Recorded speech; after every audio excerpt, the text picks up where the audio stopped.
Imagine for a moment that the heaviness you feel each day is not created by life itself, but by the countless layers you have placed on top of it.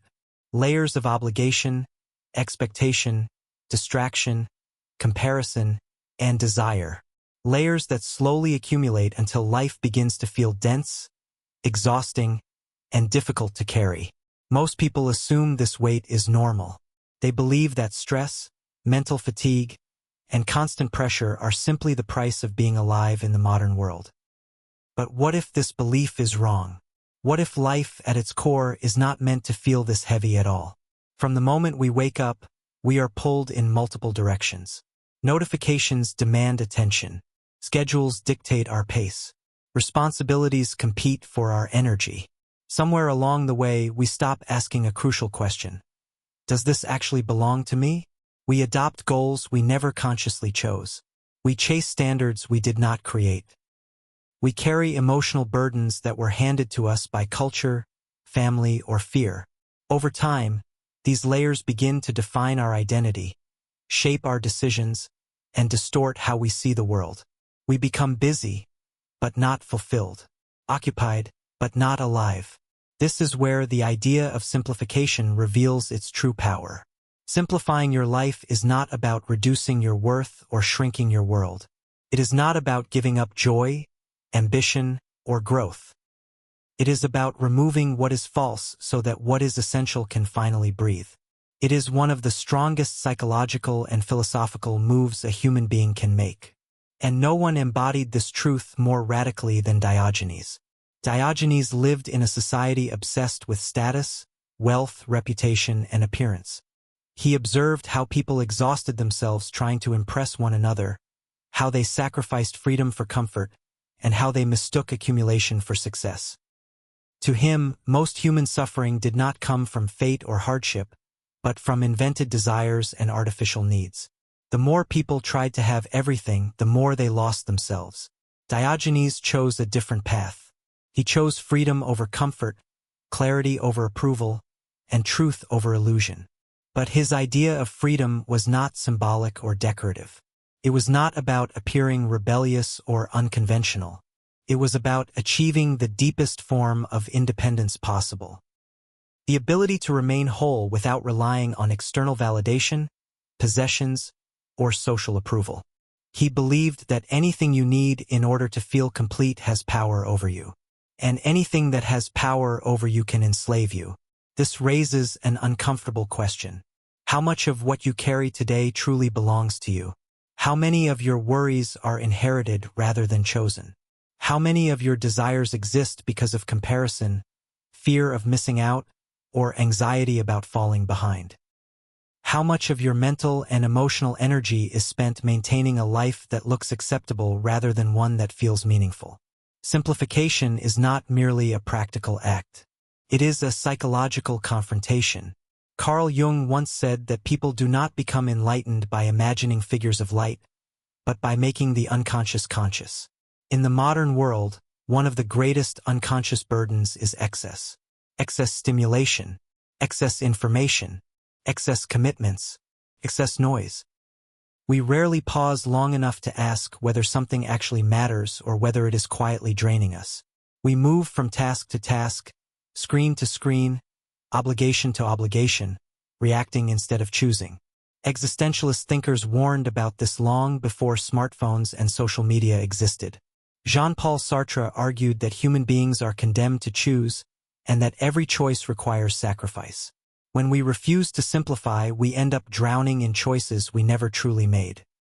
We drift through life following momentum rather than intention. One day we look back and realize that we were spectators to our own existence. Now consider your own life, your daily routines, your habits, your schedule. How much of it feels intentional and how much feels automatic? What would happen if you removed even a small portion of the weight you carry? How would your mind feel if fewer demands pulled at it? How would your heart respond if fewer expectations pressed against it? It is astonishing how hard people work to acquire things they have no time or energy to enjoy. They build lives that look full but feel empty. Diogenes believed that the greatest form of wealth is needing very little while still possessing everything that truly matters. This was not a call to deprivation or extremism. It was a call to awareness.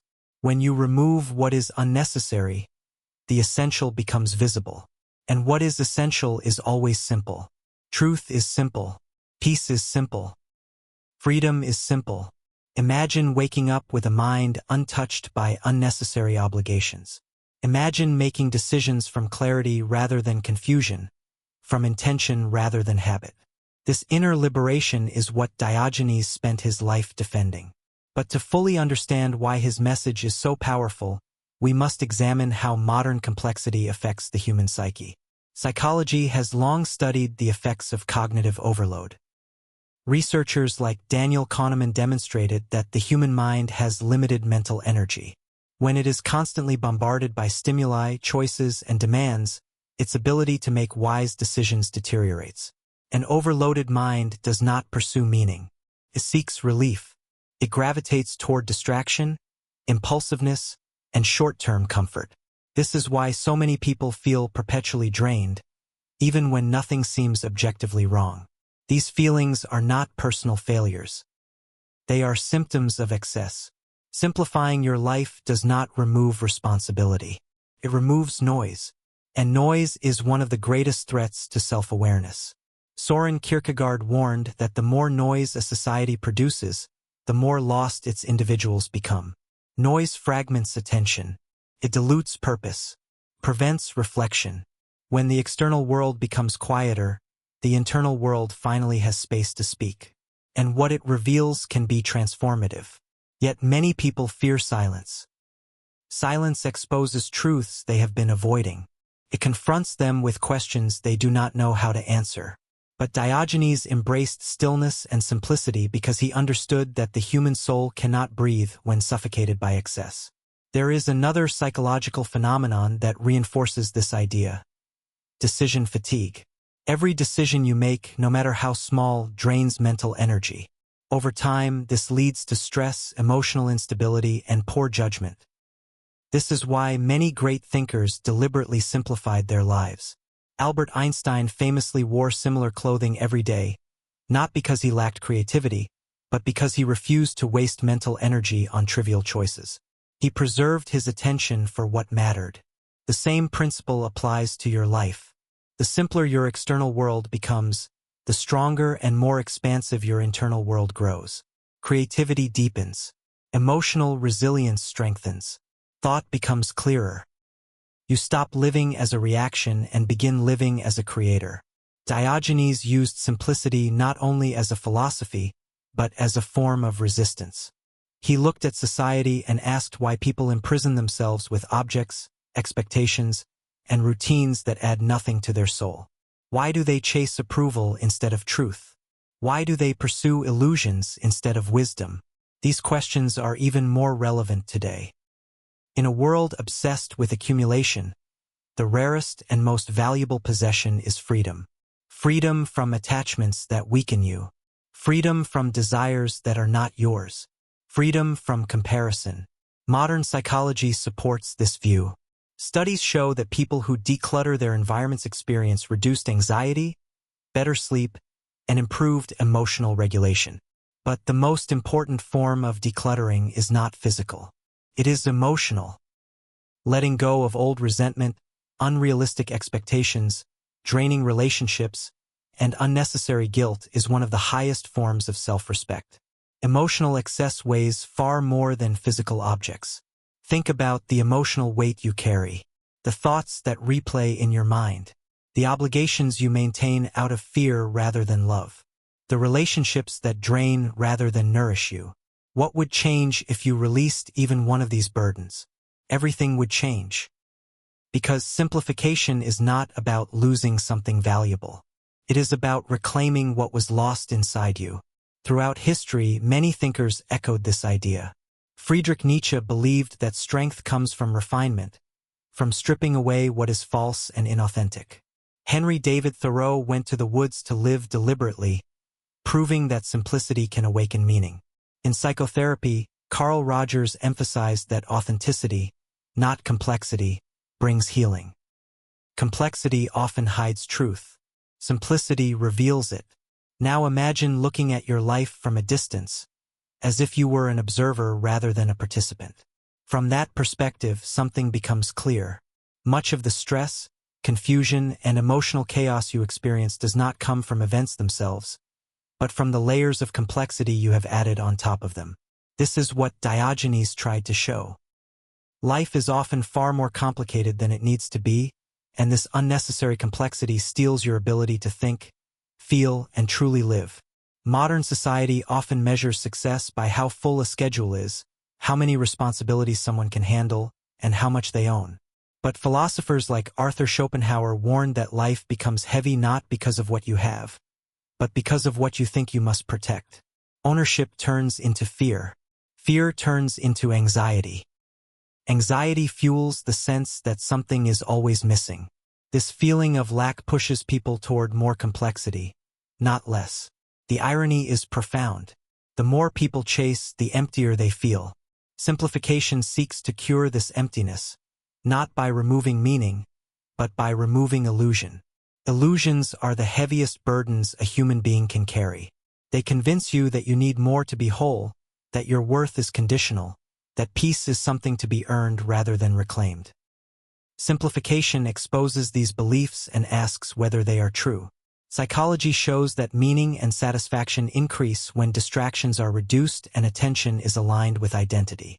Abraham Maslow explained that human beings cannot reach their highest potential while trapped in fear and confusion. Only when life becomes intentional does self-actualization become possible. Simplifying your life creates the conditions for this transformation.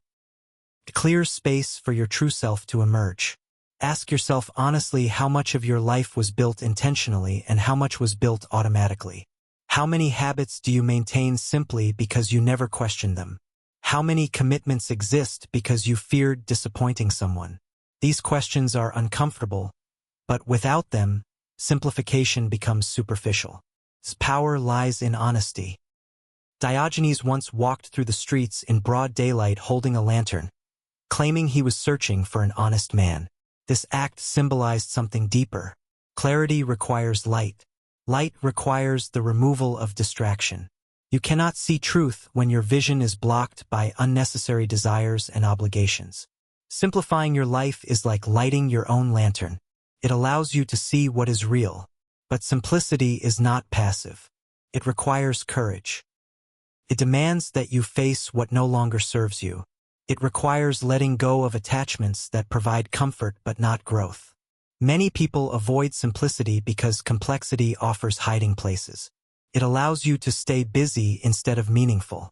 But being busy is not the same as being fulfilled. Occupation is not purpose. The moment clarity arrives, something powerful happens. You begin to reclaim your life piece by piece, choice by choice. You stop negotiating your peace for approval. You stop carrying burdens that were never meant to be yours. You begin to live from alignment rather than reaction. The Roman philosopher Seneca argued that life is long enough if you stop wasting it. William James said that the art of being wise is knowing what to ignore. Diogenes stripped life down to its essence to show that happiness is not found in possession, but in freedom. The most valuable parts of life appear only when you create space for them. Meaning needs space. Peace needs space. Wisdom needs space. The world will never give you this space. You must create it. Now we reach the most profound insight Diogenes left behind. Simplifying your life is not about reducing your world. It is about expanding it. When you remove what is unnecessary, you allow what is meaningful to grow. You create room for creativity, depth, connection, and inner strength. Your life does not shrink. It finally has room to flourish. At its core, simplicity is a return to your natural state. Before the world told you who to be, before comparison shaped your desires, before noise fragmented your attention, when you simplify, you reclaim sovereignty over your mind, emotions, and choices. Viktor Frankl wrote that human beings can endure almost any external circumstance if they preserve inner freedom. That inner freedom grows in simplicity. Every unnecessary layer you remove brings you closer to your center. Every distraction you eliminate strengthens your purpose. When you simplify, you stop fighting battles that are not yours. You stop collecting weights you were never meant to carry. You stop living in reaction and begin living in alignment. Think about your relationships, your work, your habits, your routines, which reflect who you truly are and which reflect who you were told to be. The moment you identify what is not truly yours, you gain the power to release it. And when you release it, life becomes lighter, clearer, and more meaningful. This is what Diogenes meant when he said that the greatest wealth is to need very little. He was not praising lack. He was praising freedom. Freedom from chaos. Freedom from illusion. Freedom from invisible chains. Simplifying your life is not retreat. It is evolution. It is the path from confusion to clarity, from heaviness to lightness, from noise to truth. Ask yourself one final question. What is one thing you can simplify today? One obligation, one habit, one expectation, one belief. Begin there, because when life becomes simple, it becomes strong. And when you become strong, life finally becomes yours.